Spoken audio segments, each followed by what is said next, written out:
Now, obviously, the biggest story of last night is the Los Angeles Lakers officially being eliminated from the playoffs as they fall to the Denver Nuggets. But yet again, it's just a situation here where the Lakers are really good at playing the Nuggets close. They're not really good at closing out these games against the Nuggets. And this was an absolute thriller. And I know if you're a Lakers fan, you're not feeling good this morning. How could you really? But from a pure basketball enjoyer standpoint, that was a tremendous game that we got last night. And it was, really interesting sort of how this all played out because of the fact that yesterday when we were on the show, talked about the sort of path that it would take after the Lakers were able to at least stave off elimination when they played over the weekend. On Saturday, they ended up winning at home, and then headed into game 5. Jamal Murray was listed as questionable. We weren't sure whether or not he would be playing, and that was definitely a key pivotal point there of, is Jamal Murray going to play? If he is, what percent of healthy is he going to be? And he most certainly did play in this one.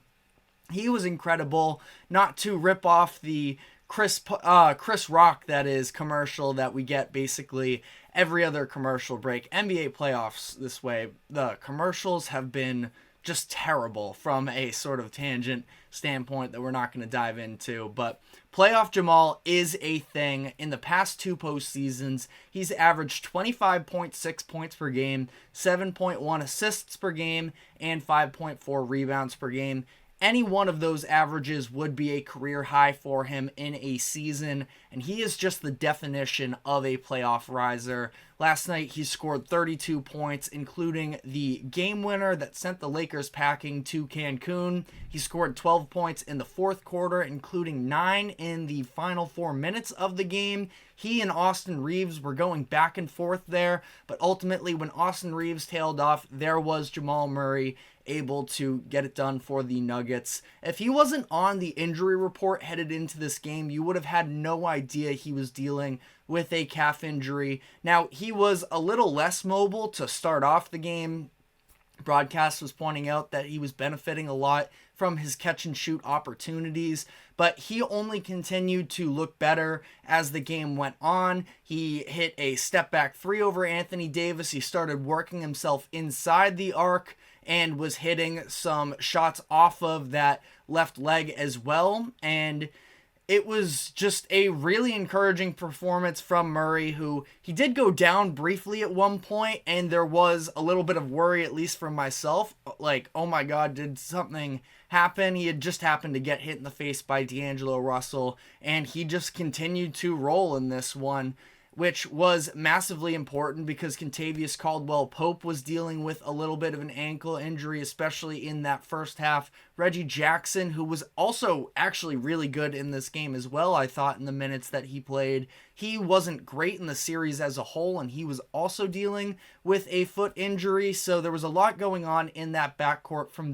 for Denver from a health perspective, and ultimately they all executed, and they end up winning 108-106, knocked the Lakers out of the playoff. And on the note of execution, late in games, I just don't think that there is an offense since really that championship Warriors team, not the 2022 version, but the one with Kevin Durant on the squad, in terms of being able to come up with big shots consistently at that level. They are just on a different level, and they're hard enough to stop when you give them one look per possession. And then you look at the way that these last 2 minutes played out for the Lakers, where they allowed multiple offensive rebounds. Jokic got one and was able to get an easy putback because Anthony Davis had to come out a little bit more to contest a Kentavious Caldwell-Pope pull up in the paint. And then the very next possession, Aaron Gordon just went up over LeBron James to secure an offensive rebound. He maneuvers his way out of the paint. Ball ends up in the hands of Jamal Murray, who knocks down the go-ahead 3. The Nuggets were trailing by 1 at that point. So, really Jamal Murray's injury was the story headed into the game, and he clearly put that to rest. He was amazing, but injuries were definitely still a part of this because of the fact that Anthony Davis went down with a shoulder injury in the third quarter. Now, he was able to play through it, but it was clear that it was affecting him. It was a really weird play where he just collided with Michael Porter Jr. It didn't even seem like it was that hard of a collision, but he fell down to the floor. They had to go to commercial break. He was lying there for a couple minutes. He stuck through it. He was playing the game even still, but he was just absolutely hindered. He was really good in the first half of this game, I thought, but was pretty much a non-factor offensively in the second half because of this. And defensively, it was clear that the Nuggets were trying to hunt him on these possessions where he still had the Jokic matchup himself. And instead of Jokic directly going right at him, what they did instead is they were running a lot of action. It was Jokic as the ball handler running these dribble handoffs to get his other teammates open looks in the mid-range because Anthony Davis was playing this heavy drop coverage. He wasn't trying to exert himself too much beyond the paint. He was hanging back, and the Nuggets were getting some open shots. And then after Jamal Murray got a couple open looks, the Lakers overcommitted to watching him. Murray went back to Jokic. He ended up scoring on one of those possessions in the third quarter. And as we have seen a handful of times throughout this series, it was just sort of a little bit of a story we've already seen, where it was the Lakers leading at halftime, which they actually did in every single game during this 5-game series that they lost. The numbers in terms of time leading versus time trailing are very staggering. Definitely do not indicate what the actual results of this series were. But the Lakers led at halftime in every single one of these games.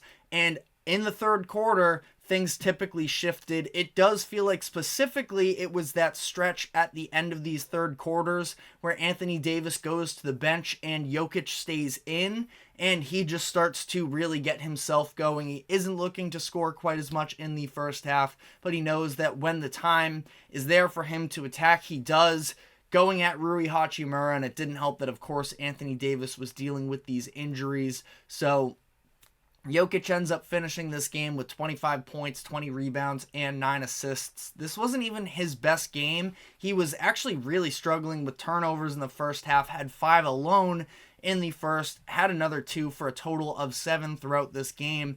And I saw some people on Twitter talking about how Jokic was carried in this series. I definitely don't think that that's fair. Now, some massive performances from Jamal Murray, especially in some late game spots there. Michael Porter Jr. was unbelievable in this series, averaged 22.8 points per game on 55-49% shooting splits. Crazy numbers from a third option, but Jokic is the engine that makes this whole operation run, and without him, it really isn't possible to the same level. Also, keep in mind the fact that Jamal Murray, even when he hit that game winner in Game 2, he struggled for about 80% of the game, and he was just able to come up in the big moments, but it's because of the fact that Jokic keeps this team alive that I just refuse to believe he was... His numbers are one thing, too. It's not even like his impact goes beyond the stat sheet, but people are trying to argue it the other way, that his stats are actually a little bit inflated. I just don't see that as the case whatsoever. I think he is the best player in the NBA, and he helped lead the Nuggets to victory yet again in this situation. All of that action that a lot of the time when Murray gets his looks comes off of Jokic, either, again, in those dribble handoffs or the pick and roll game.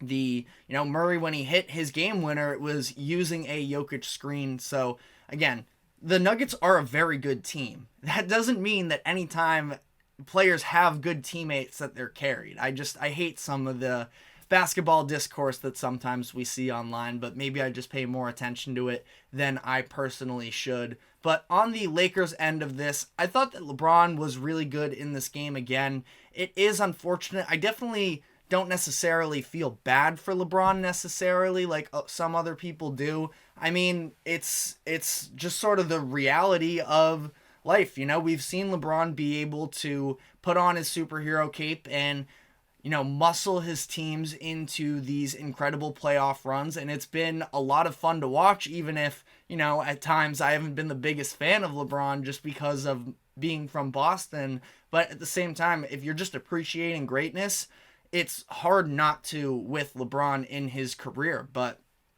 the reality is, Father Time eventually catches up. And LeBron is still incredible. And I thought he was really good in this series for the most part. In this game, especially when Anthony Davis was dealing with this injury, he sort of became the aggressor. And, Anthony Davis, even when he was in the game, he was sort of just standing there in the corner at one point with his arm just dangling dead. And I feel like in general here, LeBron was just, he was looking to be more of the alpha in this situation. He pulled Jokic out to the perimeter a handful of times, and the Nuggets were just going all out on guarding LeBron himself, which was clearly the right decision. And, again, I don't feel bad for a player that has already won 4 championships and is, undoubtedly one of the top 2 players all time, but his team wasn't good enough. And you saw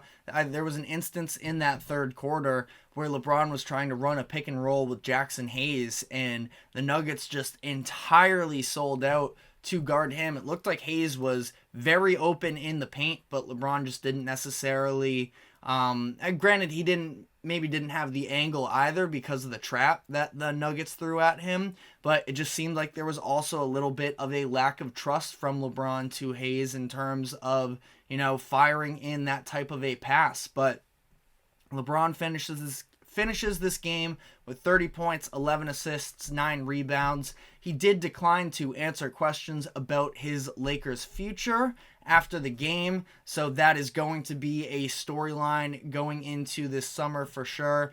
Seems like, though, regardless of what LeBron's future looks like from a personal perspective, that this is the end of the Darvin Ham era in Los Angeles. Seemed like he was pretty aware of it after the game. Said it's been a hell of a year.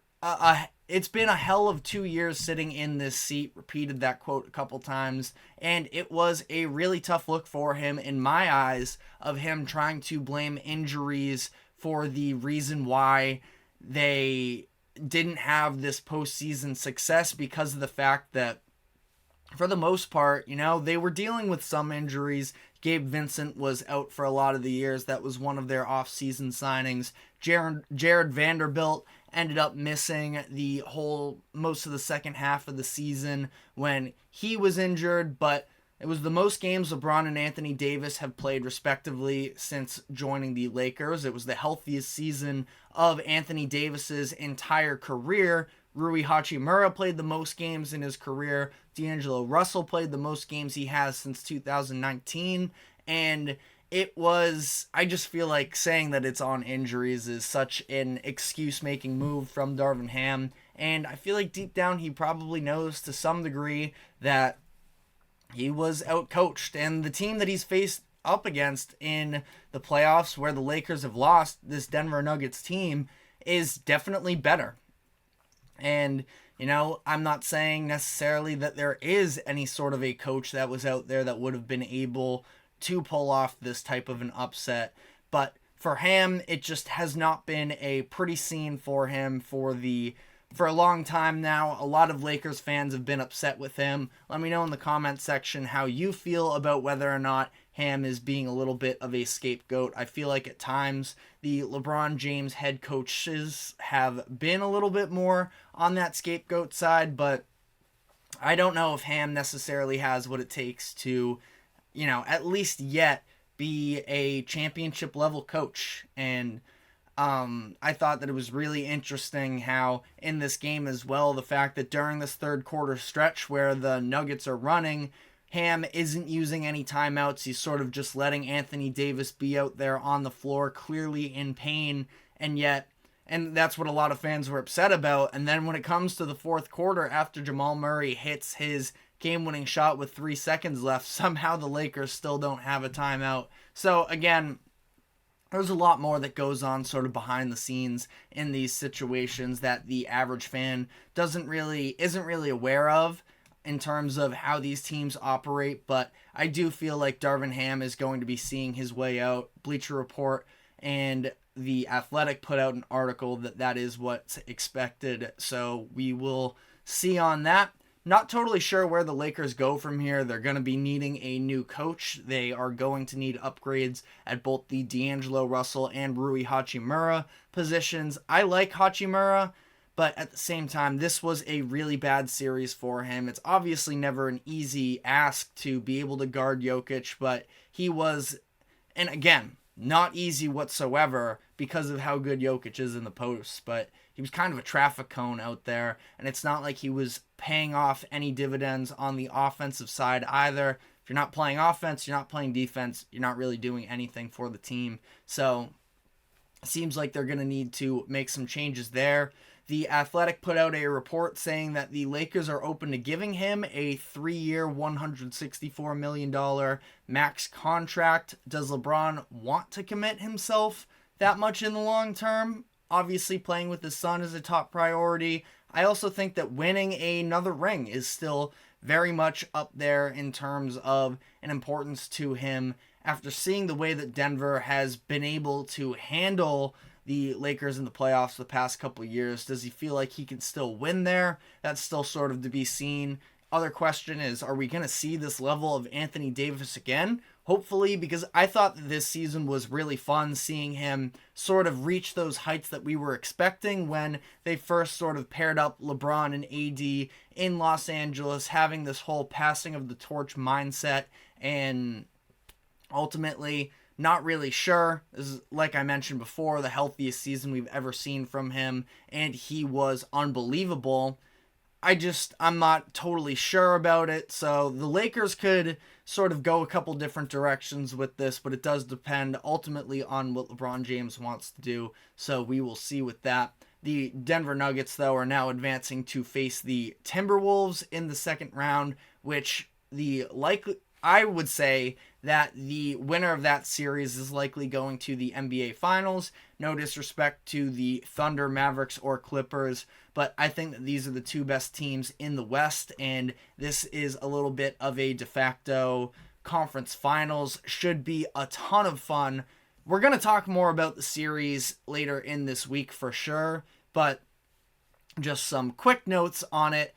It's going to be tipping off on Saturday.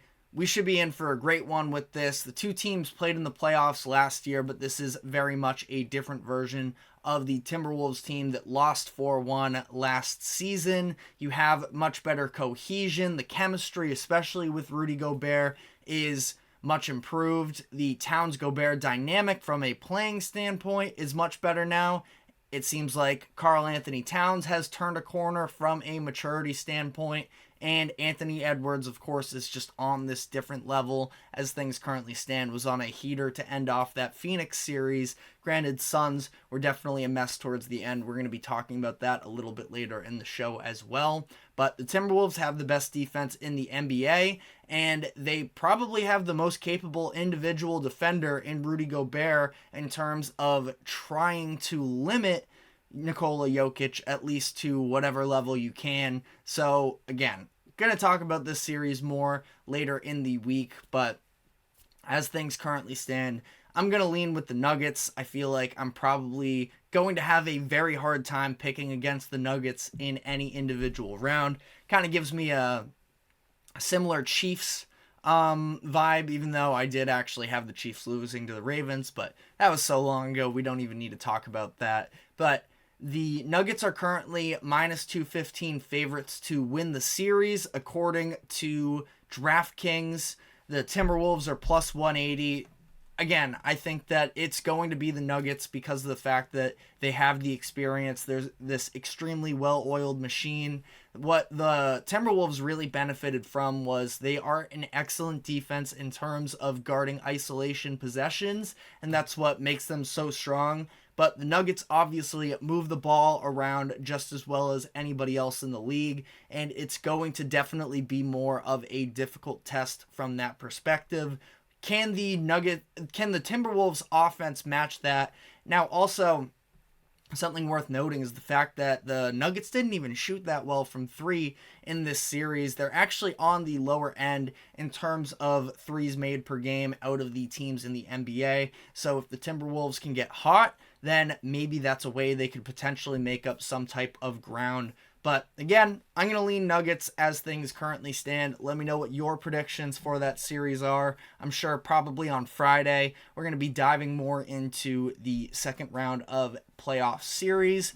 But on that note, we are going to be taking our first break of the show. And when we come back on the other end, we're going to be diving into the Celtics Heat game that took place last night and the injury that occurred to one of the most important Celtics players on the team. So we will dive into that right after the break. Stick with us, and we will be right back.